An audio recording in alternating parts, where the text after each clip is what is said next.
because I was there by myself. Nobody knew where I was at. And, I don't know. I just got like a really creepy feeling when I started getting close to the woods. I didn't know how thick they were at that time. And when I got to the edge of the golf course, I got like one of these, you better stay back, Right. And, not knowing if they're radioactive, if they give off, toxic radiation amounts or anything like that. So anyway, he contacted me. He says, I'd like to come up there and see this. I said, well, come on down then. I didn't know at the time he was a constable, by the way. Found that out later.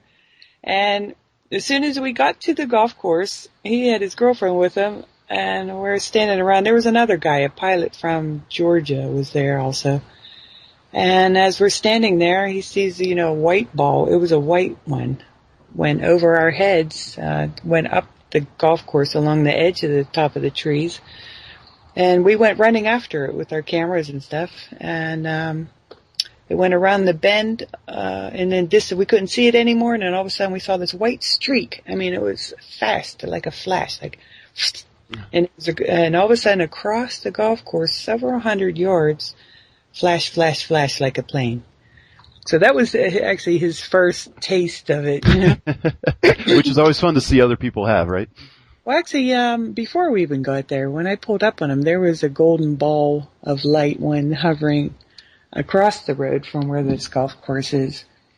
And, but you really can't tell, because when somebody's new to it, your mind wants to say, well, maybe a plane has yellow headlights, You'll come up with anything, yeah. Maybe it's the combination of all the colors together that makes that yellow orange light, well,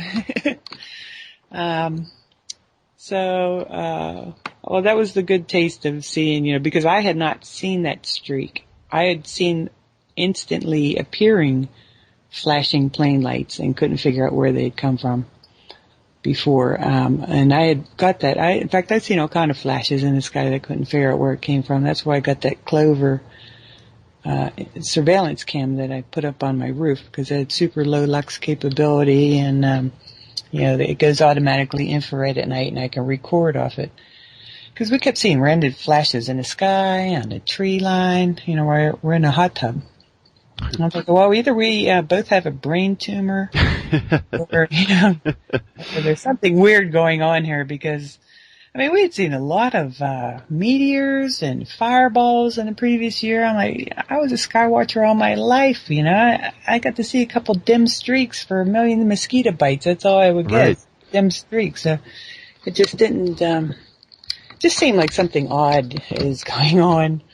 I look at the space weather things to see if there's meteor showers, to verify, okay, there's no meteor showers, but maybe the asteroid belt is coming closer to us, or something went through, knocked them off, knocks them out of the belt, and now they're attacking us. They're not gonna tell us that, hey, we might get hit by some big meteors or fireballs or something. I'm not sure.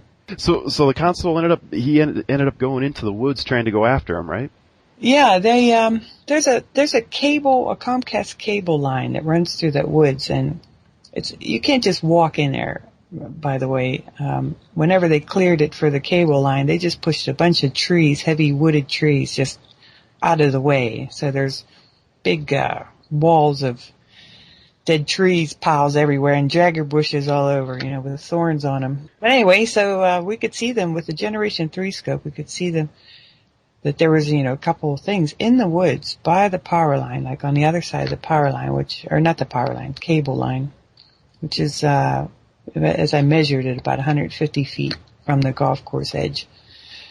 So he tried to go in there with a flashlight, and when he was walking, we're trying to direct him with the phone to go towards it, how many feet he needed to go, and because you couldn't see it with your naked eye. And he heard some noise behind him though, and turned around, and when he flashed his flashlight, there were some eyeballs lit up, and it freaked him out. And he went walking towards them, and they disappeared. He couldn't find them. But when he turned around to go back to where the lights were, there was an orb above his head, about 20, 25 feet maybe, in a tree above his head that he couldn't see to with his naked eye. And as I'm directing them to shine the flashlight on it, you could clearly see the orb avoid the flashlight light as it hits it at the top of the tree. And at the time, too, the woman, and her YouTube channel name's Eris Lynn, she lives in Jeanette, and she had come out and was there for a little bit. And when she left, she went around to that same pro shop where I filmed that plasma ball. And while we were over at the golf course and he's in the woods, she could see them popping out of the back part of that tree line to leave, to get away from us. So she didn't have a camera. Most of the people who have come out, if they do have a camera, it doesn't have low lux capability to even pick up these things. So, right. You know, I need some people with some professional equipment or some Generation 3 stuff attached to a camcorder or something. And if they're on the opposite side of these woods while they're in there, and that could be verified by my roof cam, you know, you can see them coming in after dusk. They fly around super fast before they go and park themselves in a tree, hiding, waiting to come out. So, well, that's interesting. But anyway, that video has movement in the trees that I didn't even notice until it was posted online, and people were watching it, you know, and with their eyes glued to it, and they're like, "Wait, there was something moving by the tree at such and such time mark." Huh. I looked, I'm like, "Yeah, there it is. Holy cow! I didn't know that there was anything in there at all." And so, can you make out the figure of what it was? Did it look like a bipedal humanoid type character there, or can you make it out that clearly? There was leaves on the trees and stuff, and these things obviously had some type of illumination. I don't know if they were maybe some of these little orby things changing and morphing and doing their little Mr. Bubble action, because some of the ones I've seen before, they look like they're all bubbly.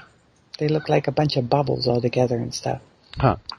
There's, and a couple shots, when I go frame by frame, it kind of looks like a weird looking head, and there was a video, and I put a link to it on that. It's on the Alien Hunting Part 6 of 8. I put a link to this video I came across recently to some woman, I think in Mexico or somewhere in South America, that has footage of what in that footage looks similar to what we filmed in the Alien Hunting one.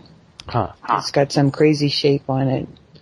And it's just weird looking. and it kind of looks like you're an alien on the side of the road with a cape on, that kind of head. Yeah, and that was a weird one too. And it was funny because I tried to take it. I actually, when I first started doing this, tried to take pictures for almost 2 months of aliens, and it was just almost entirely unsuccessful. I found that I could get some pictures of stuff, but they were almost transparent when I took them, and a lot of times I got just the head. And then my wife actually was the one who saw the alien on the side of the road, the picture I took.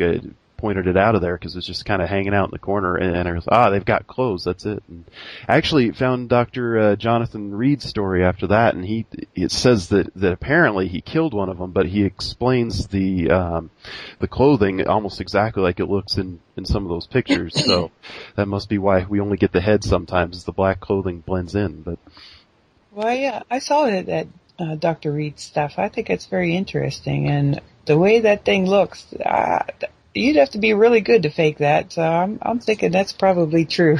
Yeah, I agree. And it was, I watched it and really got a little emotional when I was watching it, because it's interesting. People, when they try to classify these, they try to go by height, and a lot of times they'll classify them as the small grays or the small whatever. And it ends up those are just their children, is what they are.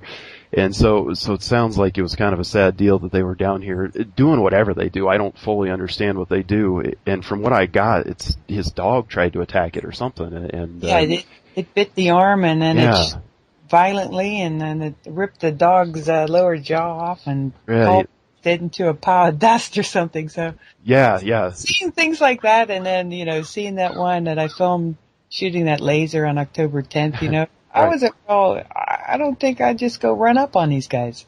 Yeah, it's interesting. I've had a couple experiences with them, and the first time it happened to me, I walked up a hill. I knew exactly where to go. It was up by Lookout Mountain, Colorado, which was actually where I got the picture of the alien. It was the next time that I went back. It took me months to get to